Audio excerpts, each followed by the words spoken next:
And it says, under this act or any other act, it must be for your corporate assets only. That is informing them that they are not to cross that line into your private property. Now, if you have a neighbor that has old tires, like Jeff said, if you're going through town and you see junky properties, the municipality actually does have an option there. And it was originally written down in 1849 under the original Baldwin Act, which was the Municipal Act. And it says that the municipalities may erect fences on their property so that it is not open for people to see the mess on someone else's property. They can't charge you on your taxes for that. But this is the whole thing, folks. Today's brain fart is the very thing I have been looking for, because I have found it time and time and time again through other acts. They must acquire, they must acquire. And under Section 21 of the Conservation Authority Act, they must acquire, they must expropriate, or they must enter into an agreement prior to Section 28, that enforcement section, being put through. Now that we have found this, what we need is a sound, reverberating court case to make sure that there is absolutely no doubt, and to make sure that these municipalities understand the limitation of their authority. We already have one court case, and it's Moyer versus Georgian Bluff. And when I talk about junky yards, Jim Moyer had 100 acres, and he had a whole bunch of old cars and an old bus and so on and so forth. So bylaw came along and they told Jim, you got to put up a privacy fence. So Jim was a pretty crafty guy. The guy is actually kind of nuts, but anyways. So he went around to all the businesses in town and he said, do you need those old skids? So he took the old skids and he started stacking them up.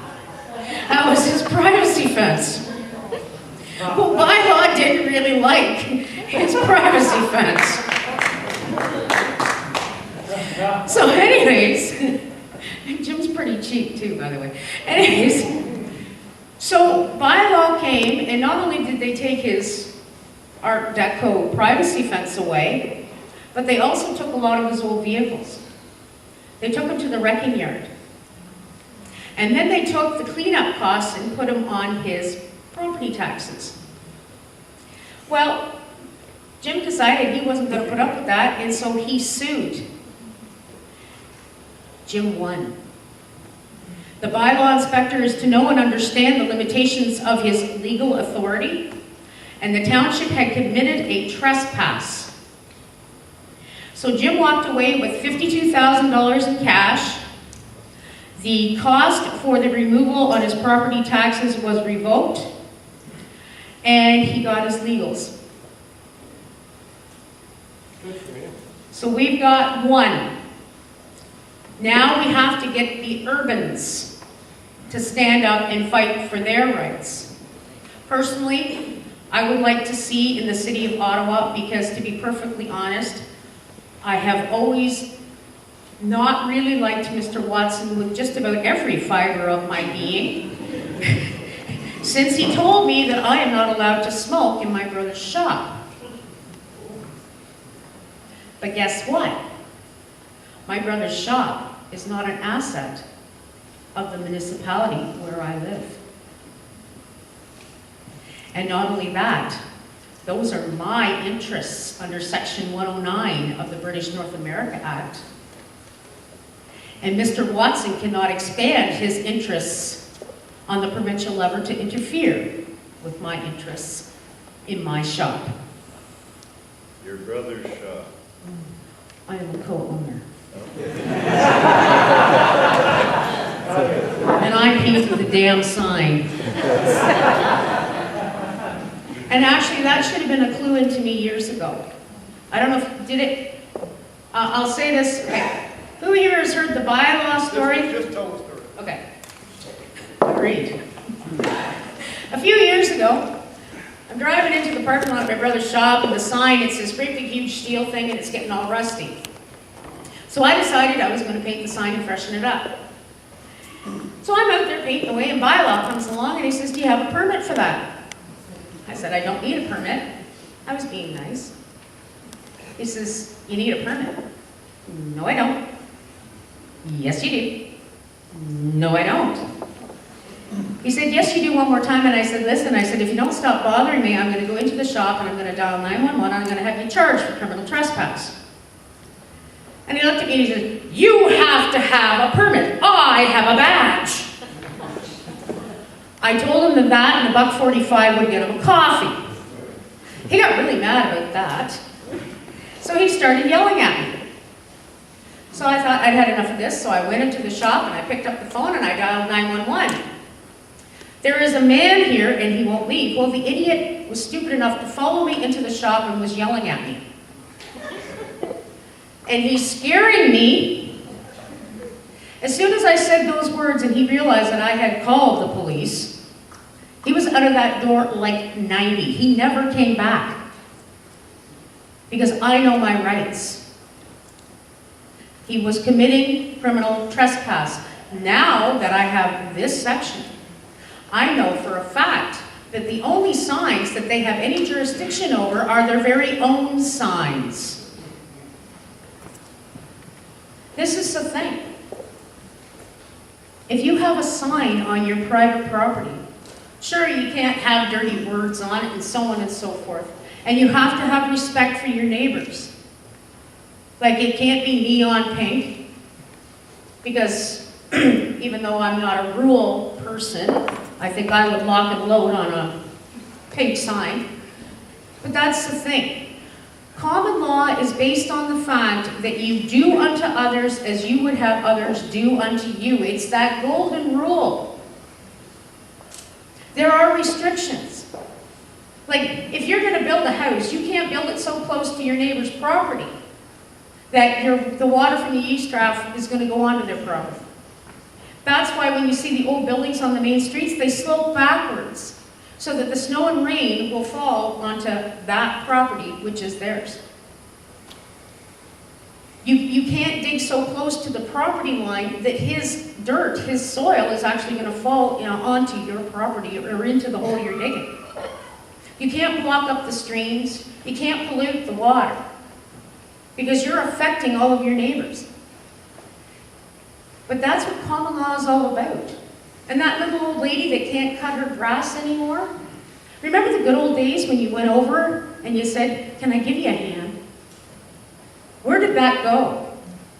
That went because you all think you can run to the bylaw inspector and say, that lady's grass is long and I want it fixed. Where has your common decency gone? Are you all Bart Simpson? This is the whole thing, folks. We all used to be real good people. And then government came along and said, we'll interfere on your behalf. We will crush your neighbor for you if you just phone us. And then we can fine them. And we can make money for our coffers. That's what this little lady went through. That's what you will all be going through unless you start standing up for your neighbor's rights as well. But my whole thing is right now, right here today, is the city of Ottawa and the fact that Mr. Watson, when he was the minister, knew damn well what was in that act. And if he didn't, considering he was on the executive of the government that takes these pieces of legislation to the lieutenant governor to sign, if he didn't know what the hell was in his own act, why is he even sitting in the frickin' house? So now he's in your house in Ottawa, so what are you doing? This man is committing a breach of trust. That is a criminal act. He is committing fraud. Goes along with the rest of them. Well, now we need a court case in Ottawa to get this resolved. Anyways, that's my little pep talk for the day. I've had my brain fart, and you all know. Thank you.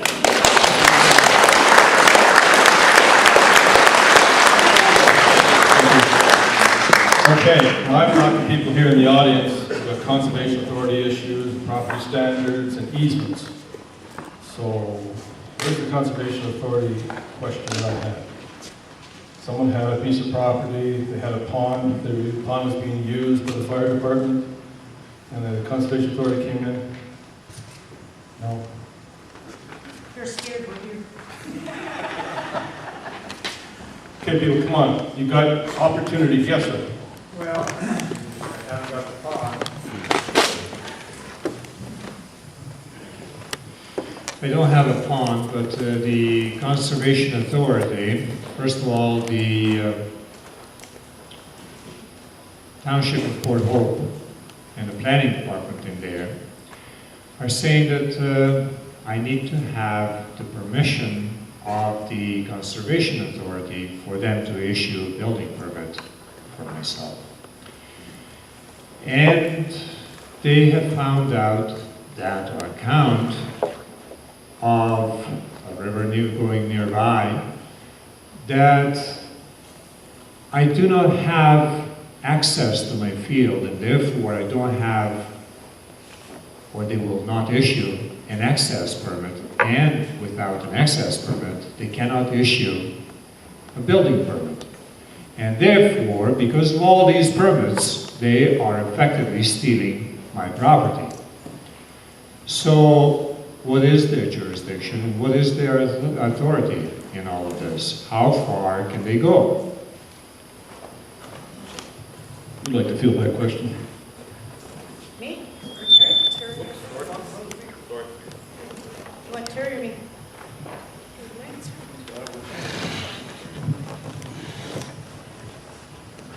Okay. Okay, okay, I guess since the mic was passed to me, they want me to answer this question for you. As I understand it, they also, the municipality put a forest road across your property, is that correct? Yes. Okay. So they're already using your land, but they're not giving you access to it because they put a ditch in there as well. They blocked the original driveway that was going into where the trailers were, etc. As Jeff read in the building code when he was introducing this panel, it is the chief building inspector who has the authority to grant the building permit. And it is the chief building inspector who must, in signing off on the permit, satisfy themselves that you meet the requirements of the building code and any other related legislation or bylaws. So the authority there rests with the building inspector, not the conservation authority. Does that answer your question? Yes, it does. Any other questions? Yep, hold please. Getting heated up. This is good exercise for you, Jeff. I will accept that. I have a piece of property in Lanark Highlands, which was severed before we bought it. It was a lot severed off, which is now a county trail. We found out quite by accident that these people in Mississippi, we found out quite by accident, reading the Lanark Arrow one night, that the Mississippi